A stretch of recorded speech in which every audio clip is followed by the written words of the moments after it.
কোনে জানিছিল সেইদিনা কি হ'ব? কোনে জানিছিল সুখবোৰ দুখ হ'ব, হাঁহিবোৰ বিষাদ হ'ব? নজনাকৈ কাল হৈ অহা জলপ্ৰলয়ে শেষ কৰি গ'ল সকলো। কোনোবাই হেৰুৱালে আপোনজনক, বেমাৰ হৈছিলে। 3 দিন হৈছে আজি। আগৰ পৰা কোনোবাই হেৰুৱালে আপোন ঘৰখনক। জলপ্ৰলয়ে যেন টচ টচ কৰি গ'ল চৰাইদেউ, শিৱসাগৰ। মহাপ্ৰলয়ৰ বাবে শিৱসাগৰৰ এইটো পৰিয়ালে ঘৰখনৰ মুৰব্বীক ন্যূনতম চিকিৎসাকণো কৰোৱাব নোৱাৰিলে। ইয়াতকৈ আৰু বুকুৰ বেদনা কি থাকিব পাৰে? মানে কোনো পধ্যেই ঘৰৰ পৰা উলিয়াবই নোৱাৰিলোঁ পানীৰ কবলৰ পৰা। আৰু ইফালে গাড়ীও মটৰটো একো নাইকিয়া, বিশেষ ব্যৱস্থা নাইকিয়া নিবৰ কাৰণে একো উপায় নোপোৱা উপায়ন্ত হৈ দেউতা মানে বিচনাতে আৰু। চিকিৎসাটো দূৰৰে কথা, শিৱসাগৰৰ পাণবেচাৰ ধোপাবৰীয়া অঞ্চলৰ ৭০ বছৰীয়া ৰহিন্দ্ৰ চেতিয়াৰ অন্তিম ক্ৰিয়াকৰ্মও ভবাৰ ধৰণেৰে কৰিব নোৱাৰিলে পৰিয়ালৰ লোকে। ঘৰৰ চৌহদতে সমাধিস্থ কৰিব লগা হ'ল বাৰ্ধক্যজনিত ৰোগত আক্ৰান্ত হৈ মৃত্যু সাৱটি লোৱা ৰহিন্দ্ৰ চেতিয়াৰ। চৌদিশে হোৱা মহাপ্লাৱনৰ বাবে ঘৰৰ বাহিৰলৈকে নিব নোৱাৰিলে ৰহিন্দ্ৰ চেতিয়াক। তাৰ মানে অলপ বাৰ্ধক্যজনিত হেৰি বেমাৰ আছিলে, মানে প্ৰেছাৰ আছিলে। প্ৰেছাৰ থকাৰ পিছত অৱস্থাত মানে 25 তাৰিখে যিটো মানে পানী আহিলে ইয়াত, 25 তাৰিখেতো গোটেই বানমুখ এৰিয়া হওক, দেৱী শিৱ হওক, গোটেই এৰিয়াই পানী আছে। কিন্তু আমি মানে কোনো পধ্যেই ঘৰৰ পৰা উলিয়াবই নোৱাৰিলোঁ পানীৰ কবলৰ পৰা। আৰু ইফালে গাড়ীও মটৰটো একো নাইকিয়া, বিশেষ ব্যৱস্থা নাইকিয়া নিবৰ কাৰণে। তাৰপিছত একো উপায় নোপোৱা উপায়ন্ত হৈ দেউতা মানে বিচনাতে আৰু মানে শেষ নিশ্বাস ত্যাগ কৰিলে। অকণমান যদি আমি মানে ডক্টৰৰ ওচৰত বা ট্ৰিটমেণ্টৰ সাহায্য কৰিব পাৰিলোহেঁতেন, ডক্টৰৰ ওচৰলৈ নিব পাৰিলোহেঁতেন, তেতিয়াহ'লে হয়তো মোৰ দেউতা বাচি গ'লহেঁতেন। কালৰূপী বানে যেন বহু পৰিয়ালৰ বাসগৃহত বোৱালে শোকৰ সাগৰ। লাকুৱাৰ কোঁৱৰপুৰ গাঁৱৰ এইটো পৰিয়াললৈ বানে আনিলে অমানিশা। বানৰ সময়ত বিদ্যুৎস্পৃষ্ট হৈ মৃত্যু সাৱটি ল'লে এগৰাকী মহিলাই। শহুৰ আৰু পুত্ৰসহ মহিলাগৰাকীক মজিয়াত পৰি থকা দেখিছিল বোৱাৰীয়েকে। অৱশ্যে ঘটনাত সৌভাগ্যক্ৰমে ৰক্ষা পৰিল পুত্ৰ আৰু শহুৰ। চালনীমল যাওঁতে মা দেখিছোঁ ইয়াত পৰি থকা, তাৰপিছত দেউতাও দেখিছোঁ ইয়াত পৰি আছে। তাৰপৰা ল'ৰাটো সেই চুবলৈ যাওঁতে তাৰমানে ল'ৰাটোকো মানে কাৰেণ্টে শ্বৰ্ট কৰিলে, তেতিয়াহে গম পাইছে যে কাৰেণ্টে লাগিছে বুলিয়ে। মানে কেতিয়া ঘটনা? 5:30মান বজাত হ'ব গধূলি, বুধবাৰ দিনাখন। কোন বুধবাৰে? মানে সেইদিনাখন পানী কিমান মান পানী আছিলে, পানী আধাটো এই ধৰলৈকে আছিলে তেনে পানী। তেনে মা সেই হাঁহ চাবলৈ গৈছিলে না, হাঁহ পোৱালি কেইটামান আছিলে। সেই হাঁহ পোৱালি কেইটামান আনিবলৈ যাওঁতে তাৰমানে তেওঁ নাজানে যে ঘৰ আৰ্থিং হৈ আছিলে বুলিয়ে। একেবাৰে সুস্থ সবল আছিল তেওঁ। চব সুস্থ হৈ আছিলে, খালি দেউতাকে আৰু হেৰি কৰিব নোৱাৰিলোঁ। মই ইয়াত সেই কাৰেণ্টডাল সেনেকৈ দাহে মানে কাটিলোঁ, তাৰপিছত ল'ৰাটোৰ মেইন চুইচ কাটিলে। তাৰপাছতহে গৈ পিনে ধৰিব পাৰিছোঁ দেউতাক। দেউতাৰ অৱস্থা বেয়াই আছিলে, যেনে তেনে হেৰি কৰিছোঁ আৰু। বানে যেন নাজল নাথল অৱস্থা কৰিলে শিৱসাগৰ চৰাইদেউৰ ৰাইজক।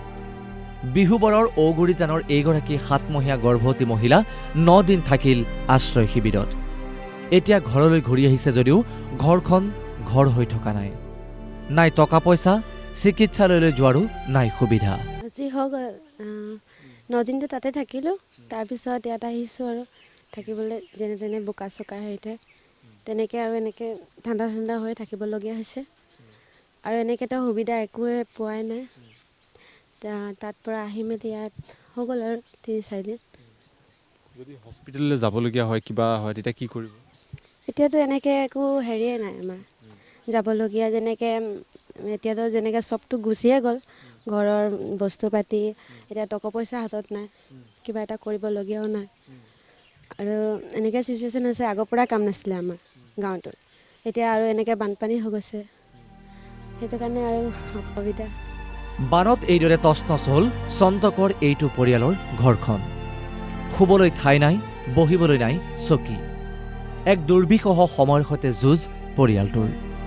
ল'ৰা ছোৱালীক অ'ত ত'ত তেনেকৈ শুৱাই আছোঁ আমি মানে। সেই দৃশ্য আমাৰ মানে এনেকুৱা।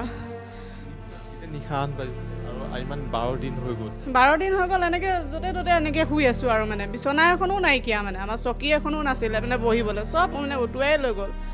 মানে ঘৰৰ চিলিণ্ডাৰ চব লৈ গৈছিলে। এতিয়া মানে আমাৰ মানে এজনী ছোৱালী আনি পিনে মোক গেছটো লগাই দিছেহি আহি পেলাই। কোনোমতে ভাতটো বনাই খাইছোঁ আৰু মানে শোৱা মেলা এনেকৈ বাহিৰতে কৰি আছোঁ মানে, লোকৰ ঘৰে মানে। কাপোৰ নাই, একো কাপোৰে নাইকিয়াতো।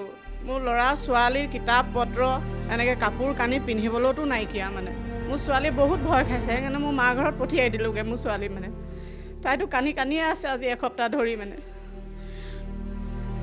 আবেগিক হৈ পৰি মোৰ প্ৰেছাৰে ধৰি মোৰ স্লাইন দি আছিলে আজি এতিয়া এইবিলাক ভৰি এয়া এইটো দিছোঁ এইবিলাক এনেকুৱা হৈ গৈছে এতিয়া বেজি লৈ আছোঁ ভৰিবিলাকত এইবিলাক এনেকুৱা হৈ গৈছে এইবিলাক এইবোৰ খোজকাঢ়িব নোৱাৰোঁ পানীয়ে খাই মানে খোজকাঢ়িব নোৱাৰা হৈ গৈছোঁ মানে সময়ে নিথৰুৱা কৰিলে নাজিৰাৰ শিমলুগুৰিৰ কেন্দুগুৰিৰ এই কণমানি তিনিটাৰ প্ৰলয়ংকাৰী বানৰ মাজতেই যক্ষ্মা ৰোগত আক্ৰান্ত হৈ মৃত্যু সাৱটি ল'লে এই কণমানি তিনিটাৰ পিতৃয়ে মাতৃৰ বিয়োগ আগেয়ে হৈছিল এতিয়া পিতৃকো হেৰুৱালে নৱম শ্ৰেণীত পঢ়ি থকা জ্যেষ্ঠ কন্যা ষষ্ঠ শ্ৰেণীত পঢ়ি থকা কনিষ্ঠ কন্যা আৰু দ্বিতীয় শ্ৰেণীত পঢ়ি থকা পুত্ৰই বেমাৰ হৈছে 3 দিন হৈছে আজি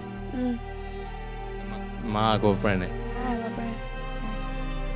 তেওঁলোকৰ মাতৃও নাইকিয়া আৰু তেওঁ পিতৃও 3 দিন হৈছে আৰু ঢুকুৱা আজি ক'বলৈ গ'লে তিলানী পাতিছে ক'বা তুমি এতিয়া ডাঙৰ চলাব লাগিব